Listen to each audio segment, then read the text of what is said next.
Why, hello there. This is Nil Gravity, which is short for Nicholas Ivan Leibdorf Atreides. And I'm doing my second 100 days of making comics. I believe this is week 8. You can multiply that by 7 if you're wondering how many days I'm on. I'm currently working on my magic card for the day. But I'm going to start my 100 days of making my comic page. I did a lot of lettering over the weekend, or over this week. Started, I don't know if you can see these pencils, but there's a pencil there, so the page is penciled, and I finished this other page. So that's what I've been working on right now. This is for the project A Night on Ghost Island. I was at River City Comic-Con with Comic Expo in Little Rock, Arkansas this weekend. I handed out a ton of ash cans, which is like a little sample comic of A Night on Ghost Island. I got a lot of compliments on how good the art looked, but I had created a Facebook page and I put a link to it on the back, and I got no new likes off that convention, so that's a little discouraging. The good news is, though, I created the Facebook page before the convention, and within 24 hours I had 100 likes on the page, so that's pretty cool. So a little bit of a bittersweet week that way. I've got a small con here in town this week called RubleCon. It's just on Sunday. It's just a one-day deal. So I'm gonna be handing out the ash cans this weekend too. And then the weekend after that, I'm doing DodecaCon in Columbia, Missouri, which will be interesting because that is now a topless city, so the cosplay there could be really fun. I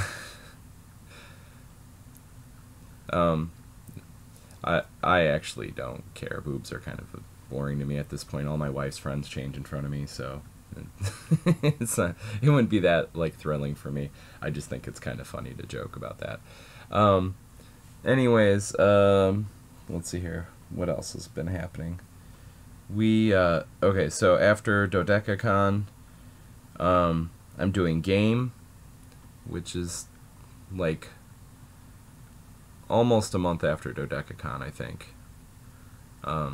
And then I just got approved, but I didn't pay yet, for Skepticon, which is the 16th of November. So I've got 4 more conventions. I have to have the book done by the beginning of November, so that way I can send it to the printer. I'm thinking, I'm still not sure if I want to do the book in color.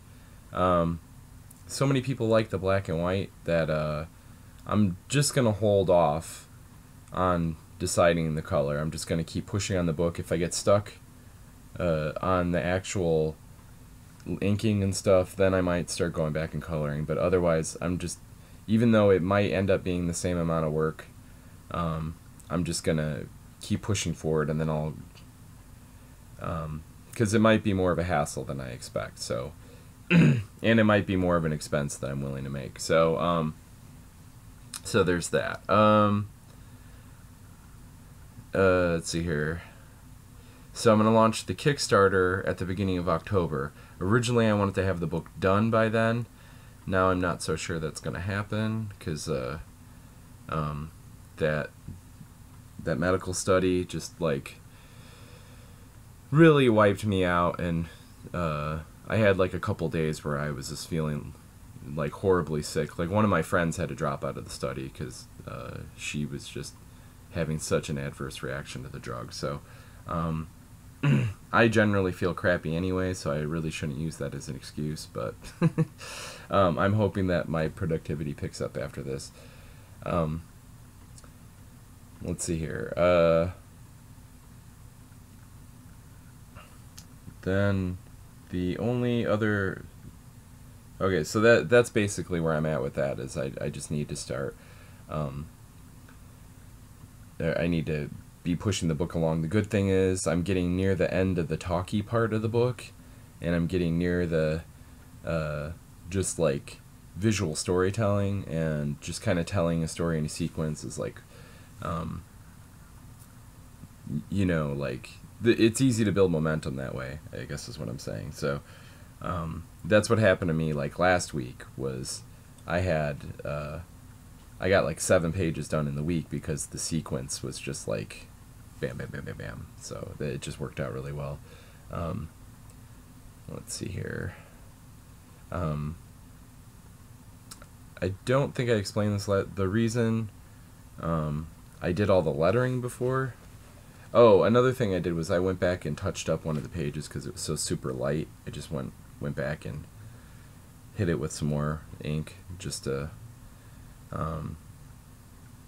because basically it was an empty negative space that I wanted to be a little darker, so I figured it'd be faster to do there than to screw with in Photoshop. So, I use GIMP, but hold on, that's bothering me now. So, yeah, that's pretty much it for the week. Yeah,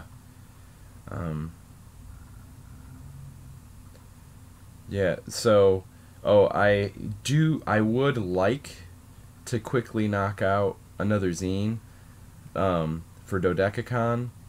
It's my 24-hour comic. It's called Longtooth. I want to tighten up the art, and there's some stuff that I thought of after I finished it that I because it was a 24-hour comic, I'm pretty sure I thought of it during the 24-hour comic, but I was so tired I forgot to write it in there. So stuff like that, I want to kind of punch up the dialogue a little bit and tighten the art and make it into a zine. Part of the reason I want to do it is because it was sort of influenced by the movie Tusk, and if I want to do horror conventions, it would be nice to have a book that was more horror. Plus, it's one of the funniest ideas I've had. It's a pretty fucked up little book. So, but I'll put a link to the free version in the description, and I'll put one to the Facebook page for A Night on Ghost Island. That was the other thing I kept thinking that I needed to do. The cover, everybody loves the cover of A Night on Ghost Island so much. I think I want to make it into a poster, and I got to see if I can get into my printer before this convention. But what I might do is make it so anybody who shows up at this convention and shares A Night on Ghost Island, I'll give them a free print of the poster. So yeah, that was something that just popped into my head like an hour ago. So I wanted to say it out loud to help keeping me from forgetting it. But I got this. I got the wash done for this magic card for today. It's going to be a squirrel mask, or squirrel disguise. What it does is basically the exact same thing as Form of a Squirrel. But I'm going to change I'm going to change the text so that way you're not just undefeatable with Form of a Squirrel. So and if you don't know anything about Magic, it's alright. Form of a Squirrel was a joke card that made it so if somebody was playing a particular kind of deck, they're basically it makes it really hard to defeat. So, or it makes it so you turn your king, so to speak, in Magic. It's called the Planeswalker. It turns them into a squirrel, and basically, unless you have something that can get rid of squirrels, then then it's undefeatable. So I'm gonna do a version of it that's not quite as cheap, because the joke version of the card makes it so it basically stops the game. Like, you just can't play anymore unless you have something that can directly target the squirrel. So that was probably more explanation than you needed, and I made this video run into 10 minutes from rambling so long. So I'll see you guys in a week. Yeah, bye.